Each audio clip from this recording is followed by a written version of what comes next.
देखिए, सच बात तो ये है कि ये सरकार की जो पूरी पूरी पॉलिसी है, कोई भी आंदोलन, कोई भी जन आंदोलन, जनता के सवालों को ये टालते हैं, उनको टालते जाना है।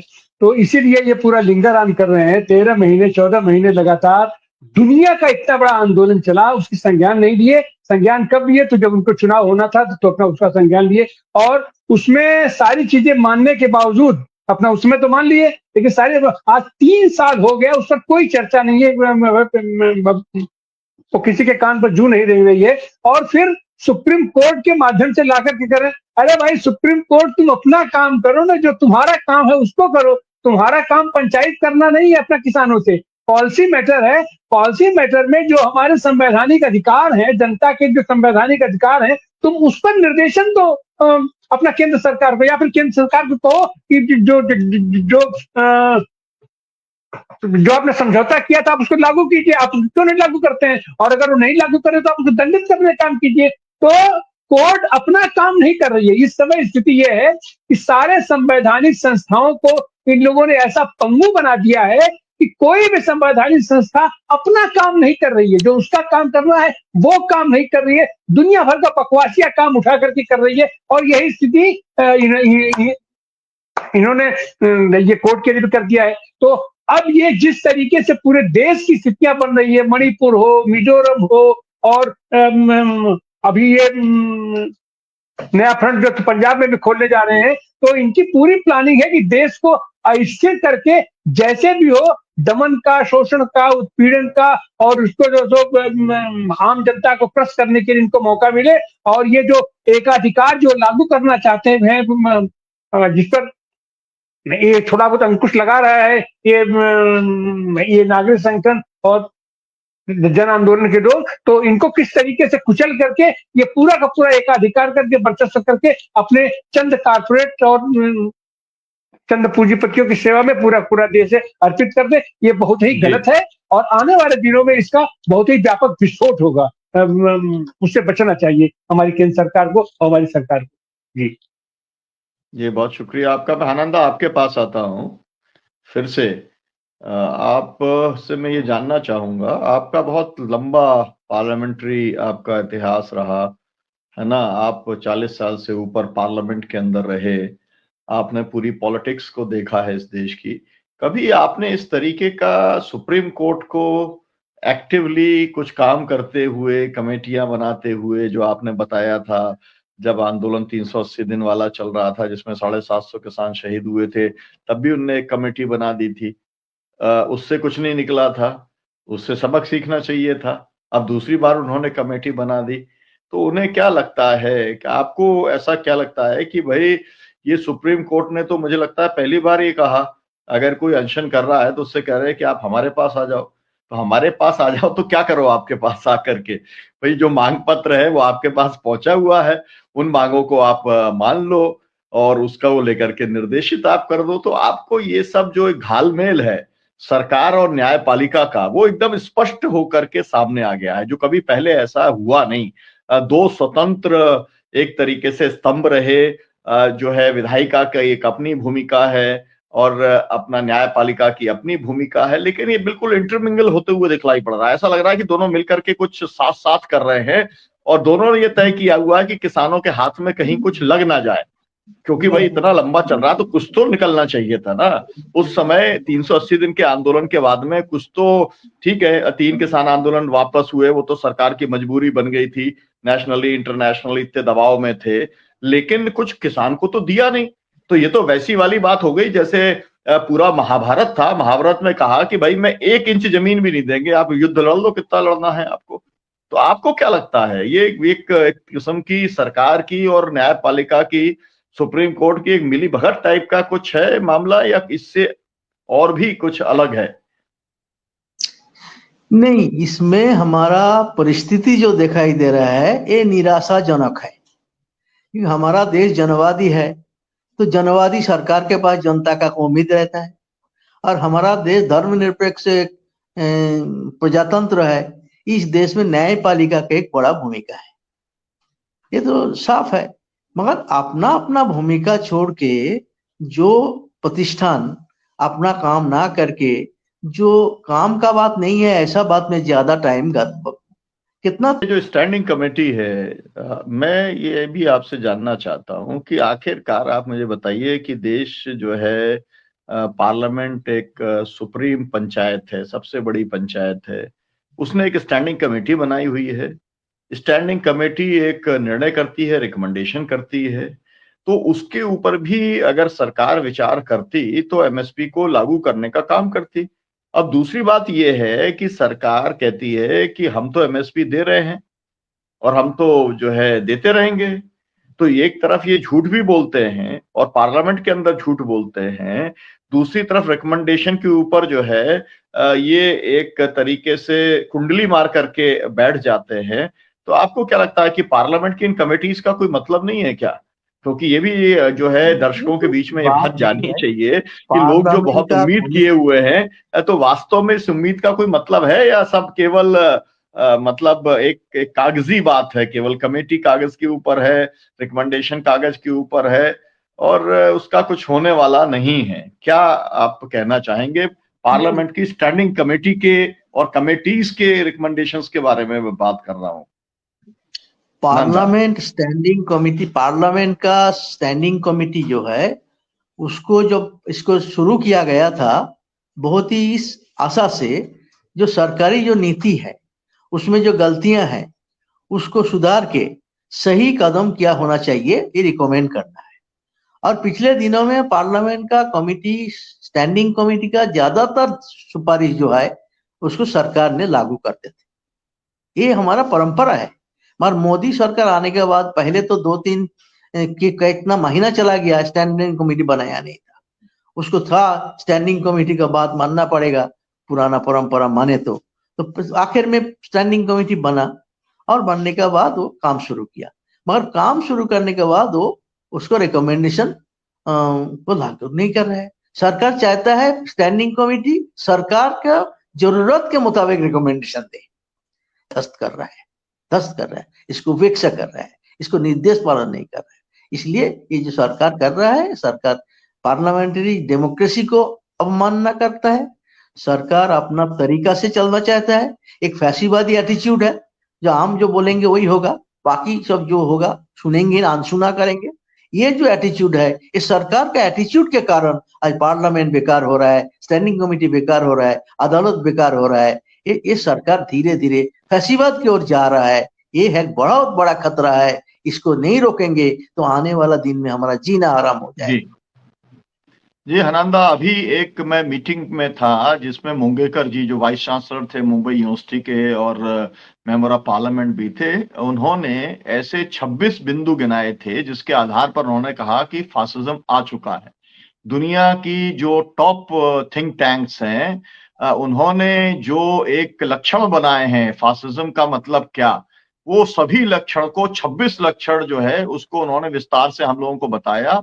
उसमें तुषार गांधी भी थे, उसमें केतकर भी थे, उसमें मेधा पाटकर भी थी और फिर उन्होंने कहा कि फासिज्म आ चुका है। तो जो बात आप कह रहे हैं आशंका कि वो हो चुका है, मैं इंद्रजीत जी आपके पास आऊंगा और मैं आपसे जानना चाहता हूं, सरकार कुछ अगर नहीं कर रही है तो क्या वो कॉरपोरेट के दबाव में नहीं कर रही है? क्योंकि कॉरपोरेट को 17 लाख करोड़ रुपए का उन्होंने अलग अलग तरीके से माफी करने का काम मोदी ने किया है। तो एक तरफ तो कॉरपोरेट के लिए सब कुछ करने को तैयार है और दूसरी तरफ जो है किसानों के लिए या अनऑर्गेनाइज सेक्टर के मजदूरों के लिए, इवन उनकी सोशल सिक्योरिटी के लिए या किसानों की पेंशन के लिए कुछ भी करने को तैयार नहीं है। तो इसमें कॉरपोरेट पॉलिटिक्स का कितना बड़ा रोल है, अडानी अंबानी का कितना बड़ा रोल है? क्योंकि हम लोगों ने ये वाली बात तो देखी थी कि जब वो 3 कानून लाए थे और अभी आपने जो बताया राष्ट्रीय कृषि बाजार नीति लेके आए हैं, इसका अगर कोई को लाभ होने वाला है तो केवल कॉरपोरेट को होने वाला है।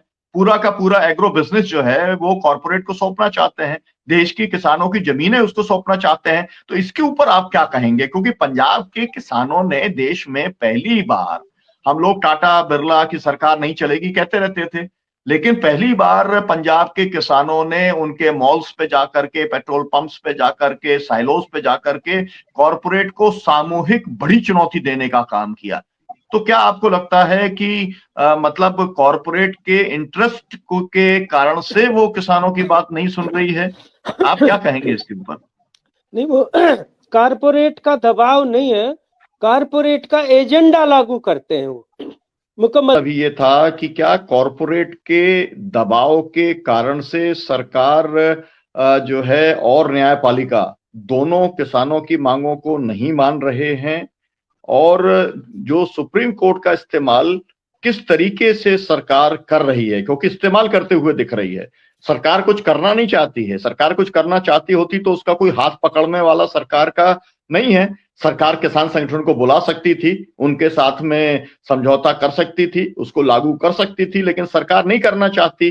तो मेरा तो एक तो कॉर्पोरेट इंटरेस्ट के बारे में, क्योंकि पंजाब के किसानों ने ही कॉर्पोरेट को चुनौती देने का काम किया है, जिसके लिए मतलब वो बधाई के पात्र हैं। देश में पहली बार कॉर्पोरेट को चैलेंज किया है पंजाब के किसानों ने।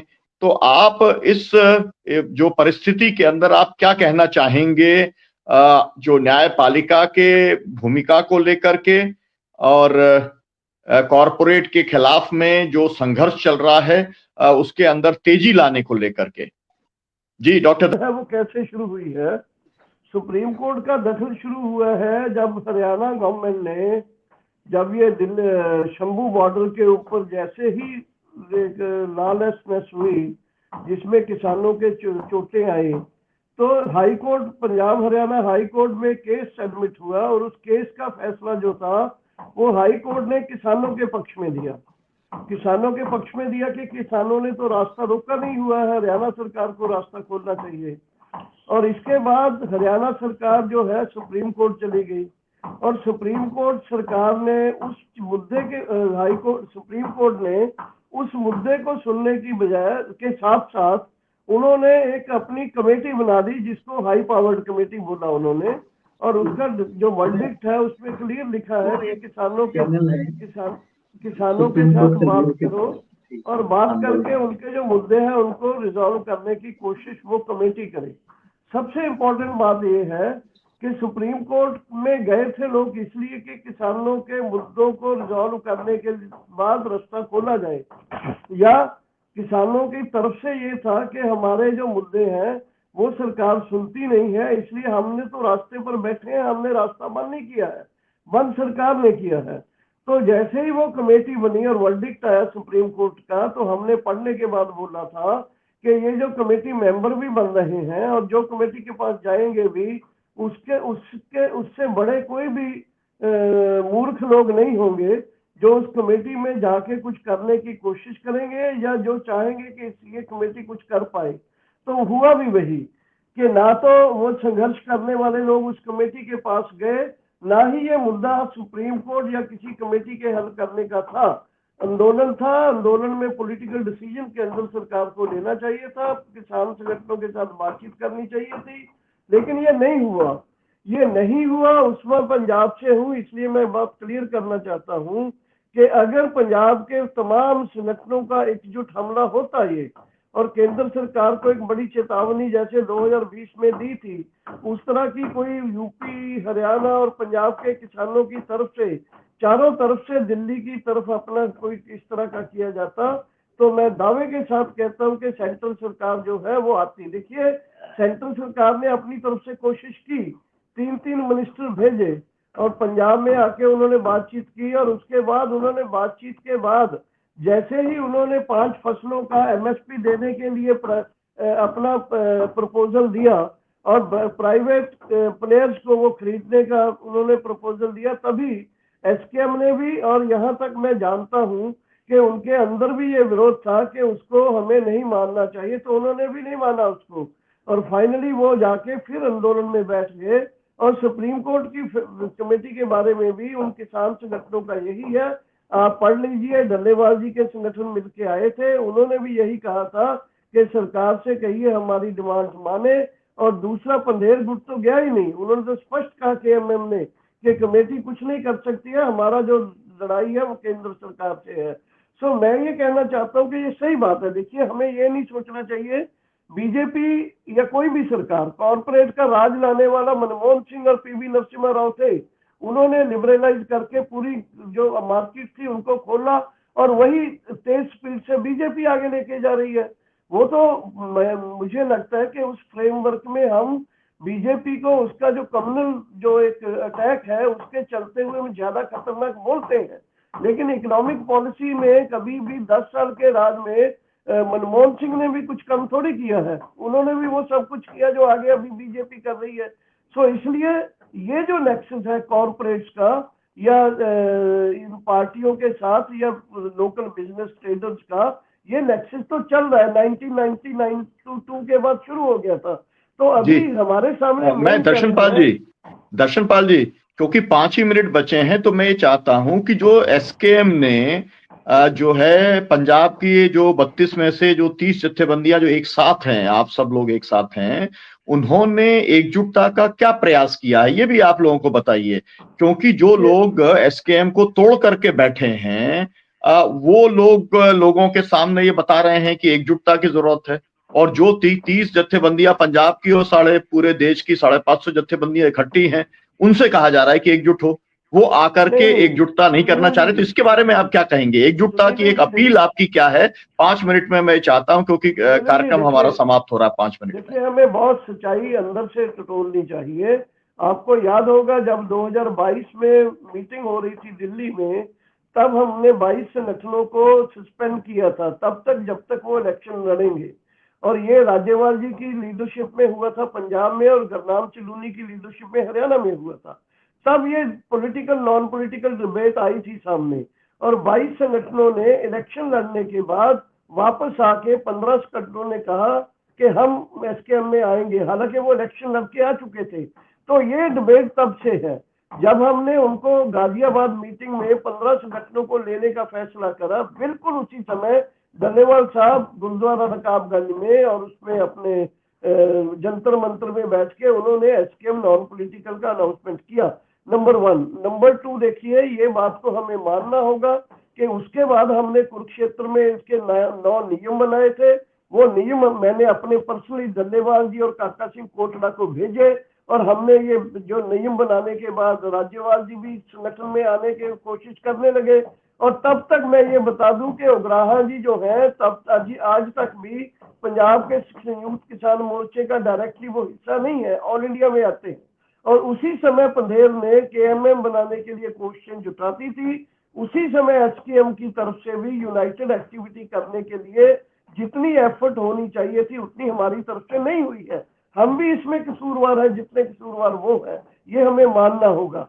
मैं सोशल मीडिया के जरिए ये एक्सेप्ट करता हूं कि हमने फिर जब वो आंदोलन में चले गए तब हमने एक कमेटी बनाई, 6 मेंबर कमेटी, जिसमें मैं भी था, हनन मोल्ला थे, हैं उग्राहा जी है, राज्यपाल है, धर्मेंद्र है। तो मैं सच ये बोलना चाहता हूं कि डल्लेवाल के जो फोरम है नॉन पॉलिटिकल, उन्होंने 6 मेंबर कमेटी को वेलकम नहीं किया।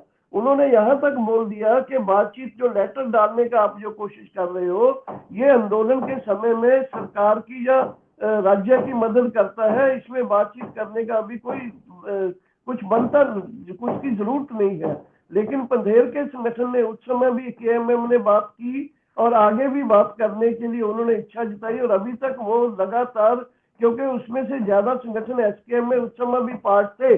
तो हमारा ये है कि एसकेएम को अभी भी बड़ा दिल दिखा के एसकेएम को अपनी तरफ से एक एकता बनाते हुए, उनके साथ मीटिंग करते हुए, अगर वो नहीं भी मानेंगे अपनी तरफ से, अभी मार्च से पहले पहले एसकेएम को एक बड़े आंदोलन का आगाज करना चाहिए। 24 तारीख की मीटिंग है जनरल बॉडी की, और मेरा ये अनुमान है कि उसमें ये होगा। अगर एसकेएम आंदोलन में नहीं आएगा, अगर ये दोनों बॉर्डर्स के ऊपर आंदोलन हार गया, तो देश के किसानों की एक तरह से हार होगी, देश के किसानों में ये डिमोरलाइजेशन आएगी। इसलिए हमारा ये चाहत है, हम चाहते भी हैं ये कि हम उनके साथ एक अच्छी कोऑर्डिनेशन भी रखें। वो जब कॉल देते हैं उसको पूरे देश में इम्प्लीमेंट करें, अपनी तरफ से इंडिपेंडेंट कॉल देके एक ज्वाइंट जो स्ट्रगल है वो पूरे देश में, पंजाब में, हरियाणा में, यूपी में। देखिए, पंजाब, हरियाणा, वेस्टर्न यूपी 2 ही एपी सेंटर बनेंगे आंदोलन के, जब बनेंगे बाकी देश से किसान समर्थन में आएंगे। लेकिन अगर दिल्ली के साथ डायरेक्टली टकराना है तो ये तीनों स्टेट्स के ऊपर एसकेएम या फिर केएमएम सभी को केंद्रित करना होगा। और अल्टीमेटली अगर हम अपने इश्यूज को रिजॉल्व करवाना चाहते हैं तो आंदोलन की काल दिए बिना कुछ नहीं हो सकता। बाहर बैठ के हम चर्चा करते रहे, इसका कोई फायदा नहीं है। संघर्ष करने वाले लोगों को संघर्ष में आना चाहिए, अदरवाइज हम क्रिटिक बन के रह जाएंगे। जैसे होता है ना कि बाहर बैठे बैठे प्लेयर को हम बोलते हैं यार ऐसे शॉट लगाना था, वो क्यों नहीं लगाया, ऐसा क्यों नहीं किया, वो बाहर करने से कोई फायदा नहीं है। We should enter into the struggle, we should enter into the game, और खेल मैदान में आके बात करते अच्छे लगेंगे हम। धन्यवाद जी डॉक्टर साहब, बहुत आपका शुक्रिया। और हम उम्मीद करते हैं कि संयुक्त किसान मोर्चे की जब जनरल बॉडी की मीटिंग होगी, उसके पहले नेशनल काउंसिल की मीटिंग होगी, तो उसमें एक राष्ट्रव्यापी आंदोलन का जरूर निर्णय किया जाएगा। और हम ये भी उम्मीद करते हैं कि जो एसकेएम नॉन पॉलिटिकल के नाम से जो चला रहे हैं, वो भी इस बात को समझेंगे कि अकेले उनका इस लड़ाई को लड़ना जीतना संभव नहीं है, और वो एक व्यापक लड़ाई का हिस्सा बनने का काम करेंगे। हम ये उम्मीद कमेटी से नहीं कर सकते हैं कि कमेटी जो है हमको एमएसपी और कर्जा मुक्ति दिला पाई।